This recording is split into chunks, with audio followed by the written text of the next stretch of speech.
또한 유다 땅 총독으로 세움을 받은데 곧 아닥사스다 왕 제20년부터 제32년까지 12년 동안은 나와 내 형제들이 총독의 녹을 먹지 아니하였느니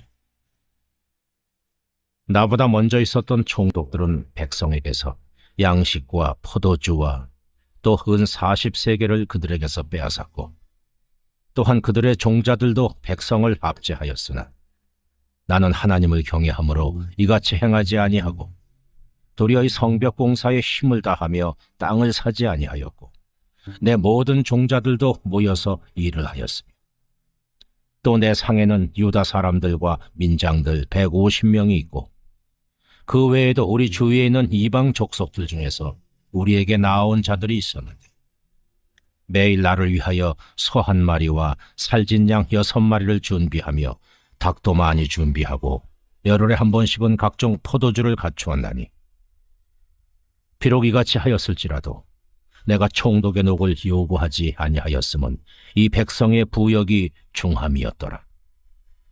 내 하나님이여, 내가 이 백성을 위하여 행한 모든 일을 기억하사 내게 은혜를 베푸시옵소서. 여러분, 경천애인이라는 말이 있습니다.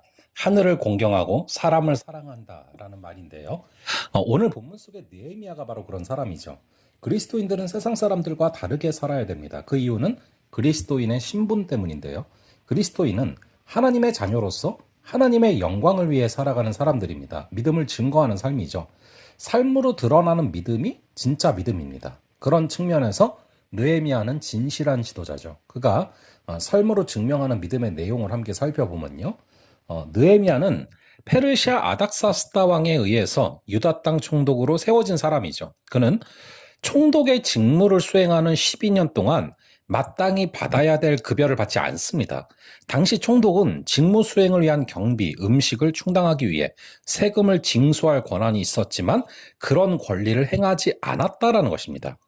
총독이었던 느헤미야는 스스로 누릴 수 있는, 합법적으로 누릴 수 있는 권리를 포기했습니다. 자신의 권리를 주장하지 않고 희생하면서 섬길 때 그 사랑이 온전히 전달된 것이죠. 느헤미야의 전임 총독들은 느헤미야 같지 않았습니다. 그들은 백성들을 압제했고 그들 위해 군림했고 가장 최대한 많이 뽑아냈습니다. 그래서 무거운 부담을 지워서 백성들의 삶을 힘겹게 했는데요. 과도한 세금을 물리고 많은 물자를 거두어들인 것이죠. 느헤미야가 이전의 총독들과 다르게 행동한 이유는 무엇입니까? 15절에 보면은 하나님을 경외했기 때문입니다. 하나님을 두려워하고 하나님을 경외하는 사람은 하나님의 시선을 의식해서 경거망동하지 않는 것이죠. 힘없는 사람에게 함부로 대하지 않습니다. 하나님의 존재를 인식하는 코람데오의 삶을 사는 것이죠. 느헤미야는 총독의 지위를 오로지 사명을 이루는 일에 사용했습니다. 그의 사명은 성벽을 재건하는 것이죠. 그래서 그는 성벽 공사에 힘을 다했는데요. 사명 이외의 땅을 사는 일에는 한눈 팔지 않았습니다. 여러분, 지금도 그렇지만 이 고위공직에 있는 사람들이 가장 돈을 많이 버는 방법 중에 하나가 부동산 아닙니까? 모든 정책들을 입안하니까 그거에 대해서 정보가 많단 말이죠.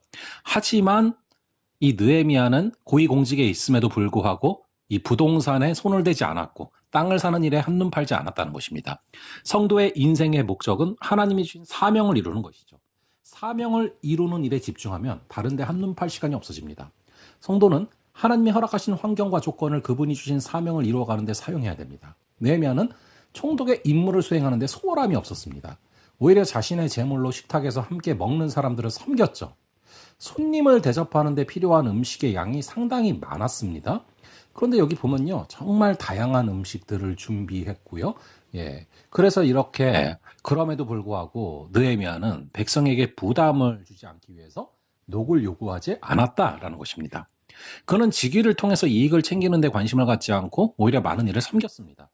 자신을 희생하는 섬김은 공동체와 영혼을 세워가는 하나님의 방법인 것이죠. 느헤미야는 하나님께 담대히 기도합니다. 자신이 그동안 행한 일을 기억하셔서 은혜를 베풀어 달라라는 기도인데, 느헤미야는 하나님에 대한 믿음으로 사는 사람이었습니다. 사람에게 선의를 베풀 때 하나님이 채워주신다는 믿음을 가지고 총독의 직무를 수행한 것이죠. 성도는 사람에게 바라고 기대하기보다는 하나님이 채워주실 은혜를 사모해야 됩니다. 먼저 하나님의 나라와 의를 구하는 자에게 모든 것을 더해 주시는 것이죠. 느헤미야는 상당히 이상적인 지도자입니다. 공동체를 세워가는 그의 생각과 행동을 보면 이런 지도자가 참 있을까 싶을 정도로 하나님 앞에 신실한 것이죠. 하나님은 결국 그의 신실함을 통해서 공동체를 세워가십니다. 성도는 하나님 앞에 정직하고 신실해야 됩니다. 하나님을 경외하고 사람들을 사랑해야 됩니다. 하나님이 주신 환경과 조건을 사명에 사용해야 되는 것이죠. 하나님을 위해 섬김과 희생에 앞장서는 그런 사람에게 하나님이 큰 은혜를 베풀어 주심을 믿고 오늘도 그러한 하루가 되기를 간절히 바랍니다. 잠시 기도하겠습니다. 아버지 하나님, 오늘 말씀을 통하여서 경천의 인, 하늘을 공경하고 사람을 사랑하는 그러한 우리의 삶이 되기를 간절히 바랍니다. 먼저 하나님의 나라와 의를 구할 때 모든 것을 더하여 주시는 삶, 우리의 삶으로 특별히 약한 자들, 아픈 자들을 생각하고 섬기는 삶, 그러한 우리의 삶이 되게 하여 주시옵소서. 주님께서 오늘도 붙잡아 주실 줄을 믿사오며 이 모든 말씀 우리 주 예수 그리스도의 이름으로 기도합니다. 아멘. 그럼 또 다음번에 뵙도록 하겠습니다.